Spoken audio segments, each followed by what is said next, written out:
Hello guys, so samahan nyo ako mag-unbox nitong ayuda. Nice. Ayuda dito sa Dasmariñas. Ayan. So ito muna ang i-unbox ko.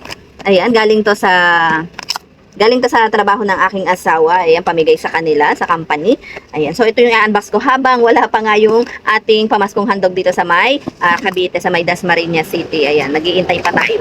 Kaya ito muna i-unbox natin kasi yun naman i-unbox ko rin kapag nabigyan na tayo. Kasi this year is batch namin yung mabibigyan. So, by batch, parang hinati sa dalawang batch yung ating pamasko dito sa Dasmariñas. So, merong mga barangay, ewan ko kung lahat to, pero dito sa lugar namin, merong batch na year, isang taon hindi makakatanggap, yung isang batch ay makakatanggap. Parang gano'n, salitan, alternate. So, this year is turn namin kasi last year hindi kami nakatanggap. So, this year is turn namin. And wala pa. Naghihintay pa kami ng signal.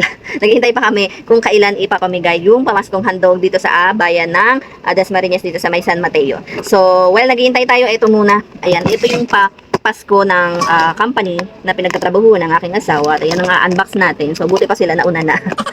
So, yun, karamihan ng lugar ngayon is nakatanggap na ng mga pamaskong handog. At ang dadami, ang saya nila. So, tayo hindi pa, wala pa. So, ito muna, unbox natin. At, ang lalagyan niya, ayan, binili pa to sa SM Mall, ayan. And may kasama pa siyang ganito, ayan, kumpleto, may alak pa. Wow! Alak. Ayan, so, unbox natin kung ano yung laman nito.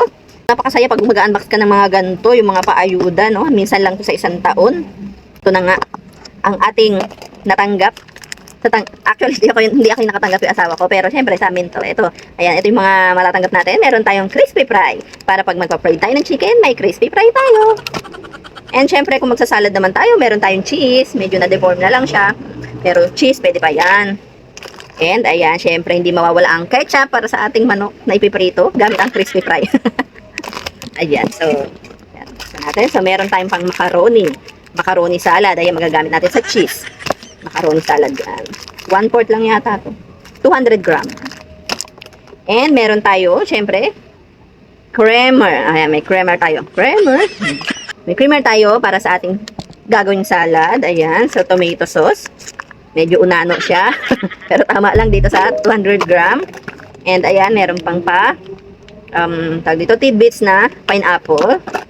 Ayan, so meron pang Argentina na beef loaf.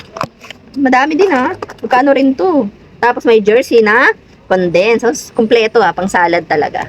Pang macaroni salad, ganyan. And ayan, may fruit cocktail pa tayo na maliit lang. Pang salad talaga yung binigay nila. Hindi kape, hindi sardinas. Pero to magagamit talaga sa Pasko or bagong taon. Ayan, meron pa mushroom. Ang dami din. Magkano rin halaga nito, no? Masaya rin talaga makatanggap ng mga ganito. Ayan. May pampansit din. O, diba? Kompleto na. Kunting sahog-sahog na lang. Meron ka ng panghanda sa Christmas.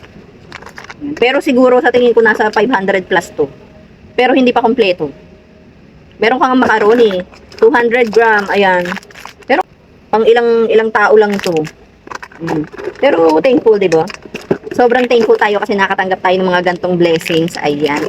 So, although meron ako nitong mga to sa tindahan, hindi naman lahat. Pero masaya pa rin, di ba? Kahit may mga ganun ka, makatanggap ka ng ganyan. Libre. Malaking bagay, di ba? Panghanda, pang dagdag sa tinda. Chat. Ayan, so, thank you sa paayuda, sa gift na ganito ng company ng asawa ko. Ayan, so, meron pa, kompleto, may paalak pa sila. Bigay lang. So, yun, thank you. Ang dami nito. May panghanda na tayo sa New Year or Pasko. So, yun, sana mabigyan na kami dito sa Dasmariñas, sa may San Mateo. Sayang din yun, no, pamasko. Minsan lang yun makakatanggap sa isang taon. Sa amin, sa kada alternate kasi. So, sa kada 2 years. So, yung minsan lang kami makatanggap ng pamaskong handog mula sa gobyerno. Ayan. So, syempre, mga taxpayers tayo. Nagbabayad ako ng tax sa tindahan. Pag namamalengke ako, pag namimili ako sa mga grocery store, nagbabayad ako ng tax. O, taxpayer ako, araw-araw. Kasi araw-araw ako sa palengke. So, siguro naman deserve ko na makatanggap din ng pamaskong handog mula sa gobyerno. So, yun lang. Wala, nag-share lang ako sa inyo ng ayuda. Pero hindi pa sa aming lugar. Ito yung sa company pa ng asawa. Pero, thank you so much. Ang dami nito.